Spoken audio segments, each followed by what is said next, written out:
these books out. I guess it's like anything else that somebody is called to do, you just do it. And she doesn't let naysayers or anybody get in the way. And is it easy? No. Even though she's had a lot of success. I mean, online, everybody knows this lady. She's done many, many shows. She's won and been nominated for countless awards for her writing. And she's from Memphis, Tennessee. That's the beauty of it. Yes. And so she represents us really well. And when I was first doing the show, I was meeting a lot of writers, but they were all self-published. So to meet somebody who didn't have to self-publish, although she did originally, she has a publisher and she has deadlines to meet. So I was just fascinated. I can't talk to you now, girl. I got a deadline. I'm like, dog, I do too. You know, so she tried. I'm trying to outbid her biz, right? Because she can't talk to me. But okay, so my son's wife. She told me about this book, and I saw the cover, and it was absolutely beautiful. And I saw a tinge on the gown, and I thought maybe it was a typo. But her gown is not pure white for a reason. Do you have that one with you? No, I don't. Okay, you have to go. Actually, it's sold out. So yeah, you can't keep talking. So on the cover is this silhouette of a groom and a bride, and her dress is white, and he has on the black tuxedo, like we want to do in Fairy Tale Land. But if you look closely at her gown, there's a tinge of pink on there, which makes you think either it was an accident or this lady got some stuff going on. So this lady, it wasn't an accident. The lady does have something going on, and this guy, of course, like good guys do, he loved her in spite of all of that. But you got to read it, because then the next book tells you something happened along the way, because there's my son's ex-wife. Yeah, and they have cards. I think some of them. I passed some of the. They have cards. Okay. Yeah. So but there's another book in between that, and she spits them out like crazy, and they're all so awesome. And one is The House that Jack built or something. Well, that's coming Beautiful out. Ugly. Yeah, but Beautiful Ugly is in between that one. Okay, so what do you think Beautiful Ugly is? Right? It's not that.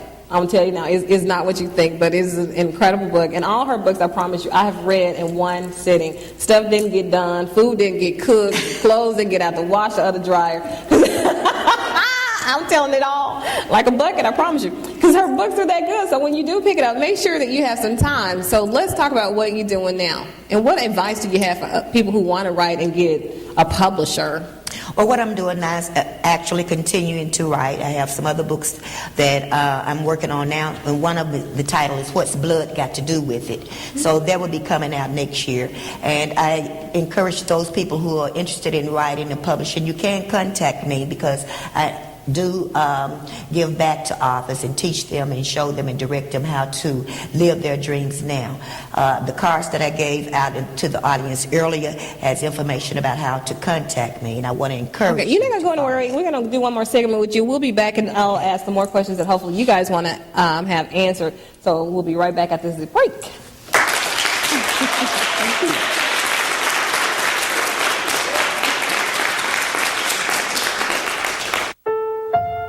In 1990, in Severn, Maryland, the daughter of a clergyman was discovered by a music industry insider while pumping gas at a service station. The odds of her getting signed and spending 11 weeks at #1 on the U.S. singles charts? 1 in 19 million. The odds of this former church choir singer going on to sell 40 million records? 1 in 15 million. The odds of the same woman winning 6 Grammy Awards and starring in 2 Broadway plays? 1 in 75 million. The odds of this musician and performer having a child diagnosed with autism? 1 in 150. I'm Toni Braxton, and I encourage you to learn the signs of autism at autismspeaks.org. Early diagnosis can make a lifetime of difference. Take a game. Oh, there he is. Great game, man. Let's go get a win!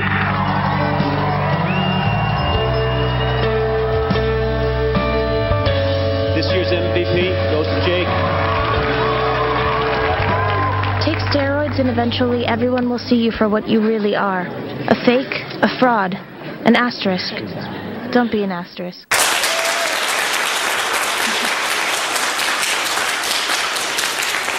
Okay, you're probably saying, well, that's fine and dandy. You know, Sheila, she's lucky, she's blessed, she has favor and all that stuff. But what about me? I got some books that I put together and, you know, I want to write, or some poems or something like that. So what do you say about that? Because one thing I know about Sheila, other people will tell you your stuff is good. And, you know, don't ask your mother or your sister or your brother if they love you a lot. Don't ask them to edit your book, first of all. Because they just gonna love that you're doing something, and they're not gonna really be able to tell you, or maybe it is good to them, but mainstream is so much difficult to please than your family. So after you get an editor, please spend the money on a professional editor, because that says a lot about your book if there are no typos, and you know, you're not jumping from New York to Memphis and you didn't even say how we got there. So give them some tips about how the book should flow and how to be a great writer. Okay, first of all, I would like to say that I am a copy editor. So I do make it my business to help other aspiring authors and also give them a road to publication, whether it's the end result is going to be self-publishing or whether it's going to be able to be presented to a traditional publisher. And Loretta, that is excellent advice about editing. You know, we all think we have the next bestseller. We all think our books are going to make $1 million, and we think that and that may possibly be. But I want to say, especially to aspiring authors and writers, to take the time to invest in an editor.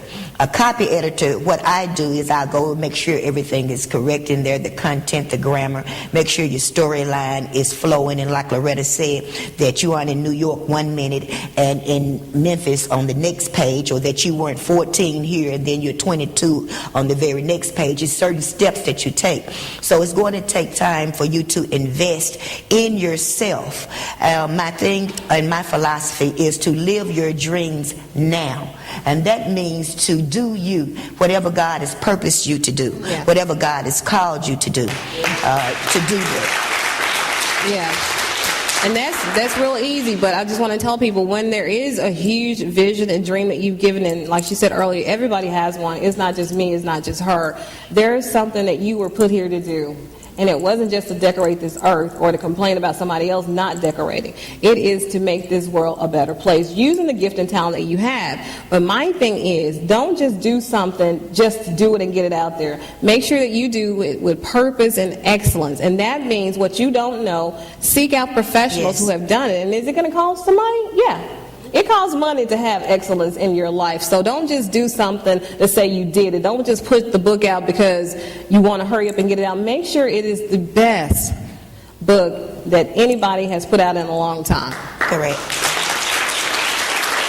That is so true. Yeah. I agree wholeheartedly. And I just can't wait until your book comes out.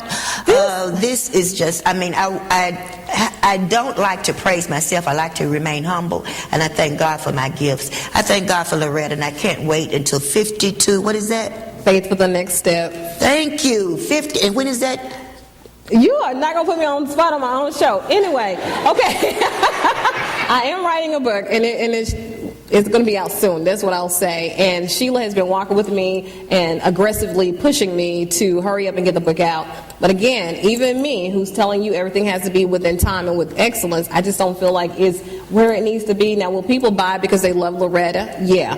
Will people get something out of it? Yeah. But is it the best that I know that I am capable of doing with the Holy Spirit? No. So that's why it's not out yet. Okay? Okay. So it's coming, though. Okay, as long as we know. Yeah, 2010. Yeah. Audience, everyone, the television, on stream, live stream, Loretta's book is coming. The book is coming. Stay tuned to the website and check with Sheila, because she is really pushing that book. And I have Angels Fly with Broken Wings, too. So I have 2 books. Wow. Yeah. You didn't know that, did you? No. Whatever. There's a lot you don't know, Miss Tell It All. But anyway, but while we're doing this segment, and it's difficult, but I'm telling you, this show is the most difficult thing I've ever taken on, but it is the most rewarding, too. Is it easy? No. Do I cry and want to throw my hands up in the air? Not like partying, but giving up? Yeah. Yes. Yeah. So I want to tell you, whatever it is, and it doesn't have to be something so grandiose as being a national and #1 syndicated TV talk show host like mine, or the New York Times best-selling author like hers. It could be doing something in the neighborhood. Whatever it is, there's no such thing as so small. You were gifted to do something that will help somebody else. So I need you, when you finish watching this show, to go write something down, go pray or do something so that vision will materialize a little more, and you too can come up here and talk about it, and this world will be better because you are not sitting here complaining, wasting air. You're making stuff happen. Yes. So when people come to you and they're negative, or they say, why you didn't do this or why you didn't do that, my thing is, I'm sticking to my vision. Exactly. You do yours the way you were told, but don't try to make somebody else do what you want them to do. That's correct. Yes, I agree. I mean, because I tried to tell Sheila how this story should end, but she didn't listen to me. But so what has been the most difficult part of being a writer and housed in Memphis, Tennessee? The most difficult part of being a writer for me, because I am a Christian fiction writer, is the storylines. And I really have to say that sometimes people of faith, Christian people, can be very judgmental because of the topics that I choose to write about. And that, not that I choose to write about, but that God has given me to write about. And they can be very controversial topics that I write about. That's what I was supposed to tell you about why I almost put that book down. And I'll tell you because it was a controversial issue. And I'm like, if she's going to write about this, then I don't want to read it because, I had my goody two-shoe hat on at the moment. And so I didn't want to read about this character, but something compelled me to pick that book up, and it made all the difference in the world in my life. It taught me something. Don't judge people too soon, y'all. We all have a past. We all made some mistakes. And so I was judging this character in this book way too soon, not even seeing where she was going with it. And I know that's somebody's life. So we just can't put people down because they do something or decide to be something that we think they should do something different, because you are not God, So don't do that to people. Give everybody a fair chance. And the same grace you ask for, you need to give every day. So with having said that, yeah. And when people are doing something or being something you think is different and contrary to what God says, then you are just obligated to pray, and that's it. Don't turn your nose up at them. Don't act like you got to move to another area because they're there. You need to love on them and be there whenever God picks up the pieces. You need to pick them up too if you're a friend or a Christian. Yes. So that's all I had to say, and we'll pass out the offering letters later. But I just want I want to thank Sheila, and you guys look for her. Her website is on what is it? www.sheilalipsey.com or perfectstoriesaboutimperfectpeople.com. All right, guys, and as somebody who is almost perfect, I'm going to say good night, and I'll see you real soon. As always, thanks so much for watching the Loretta McNary Show. Dream big dreams, stay positive, help someone along the way, and we'll see you real soon.